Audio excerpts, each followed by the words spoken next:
नमस्ते। कक्षा 8 प्रश्न संख्या 95। शीर्षक नीलकंठ।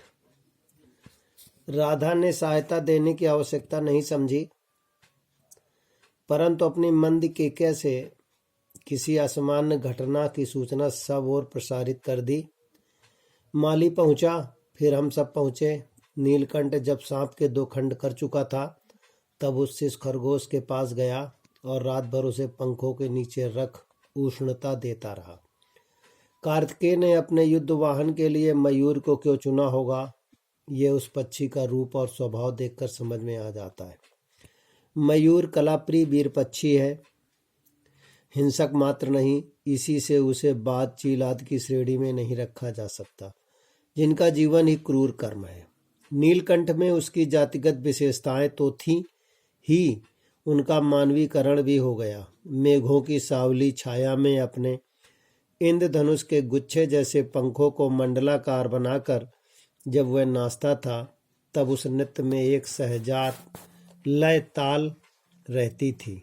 आगे पीछे दाएं बाएं क्रम से घूमकर वह किसी अलक्ष्य सम पर ठहर ठहर जाता था। राधा नीलकंठ के समान नहीं नाच सकती थी। प्रश्न संख्या 95। राधा ... नाच सकती थी। पैराग्राफ पर प्रश्न। राधा कौन थी, उसने क्या सूचना दी?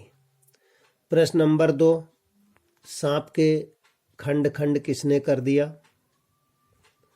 प्रश्न नंबर 3, मयूर कैसा पक्षी है और उसे किस श्रेणी में नहीं रखा गया?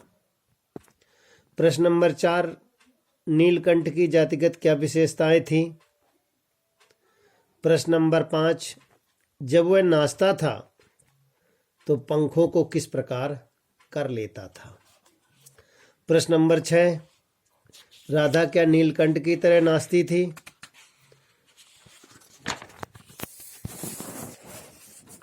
प्रश्न संख्या 96 थी, परंतु उसकी गति में भी एक छंद रहता था। वह नृत्यमग्न नीलकंठ की दाहिनी ओर के पंख को छूती हुई बाईं ओर निकल जाती थी और बाएं पंख को स्पर्श कर दाहिनी ओर। इस प्रकार उसकी परिक्रमा में भी एक पूरक ताल परिचय मिलता था। नीलकंठ ने कैसे समझ लिया कि उसका नृत्य मुझे बहुत भाता है, यह तो नहीं बताया जा सकता, परंतु अचानक एक दिन वह मेरे जाली घर के पास पहुंचते ही अपने झूले से उतरकर नीचे आ गया और पंखों का सतरंगी मंडलाकार छाता तानकर नृत्य की भंगिमाओं में खड़ा हो गया। तब से वह नृत्य भंगिमा नित्य का क्रम बन गई।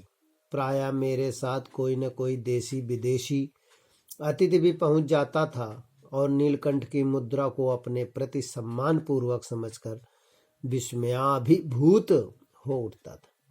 कई विदेशी महिलाओं ने उसे परफेक्ट जेंटलमैन की उपाधि दे डाली। जिस नुकीले पैनी चोंच से वह भयंकर विषधर को खंड खंड कर सकता था, उसी से मेरी हथेली पर रखे हुए भुने चने ऐसी कोमलता से हौले हौले उठाकर खाता था कि हंसी भी आती थी और विस्मय भी होता था। फलों के वृक्षों से अधिक उसे पुष्पित और पल्लवित वृक्ष भाते थे। बसंत में जब आम के वृक्ष सुनहरी मंजरियों से लदे जाते थे, अशोक नए लाल पल्लवों से ढक जाता था, तब जाली घर में वह इतना अस्थिर हो उठता था कि उसे बाहर छोड़ देना पड़ता था। प्रश्न संख्या 96 थी ... देना पड़ता था। पैराग्राफ पर आधारित अथवा गद्य अवतरण पर आधारित प्रश्नोत्तर। जब नीलकंठ नाचता था तो राधा क्या करती थी? प्रश्न नंबर 2, कैसे नीलकंठ ने जान लिया कि लेखिका को उसका नृत्य पसंद है? प्रश्न नंबर 3, विदेशी महिलाओं ने उसे कौन सी उपाधि दे डाली? प्रश्न नंबर 4, लेखिका के हाथों से भुने चना कौन धीरे धीरे खाता था?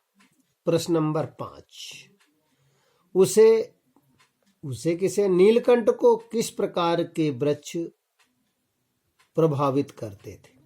प्रश्न नंबर 7, मंजरियां किस मौसम में अथवा किस ऋतु में लद जाती हैं?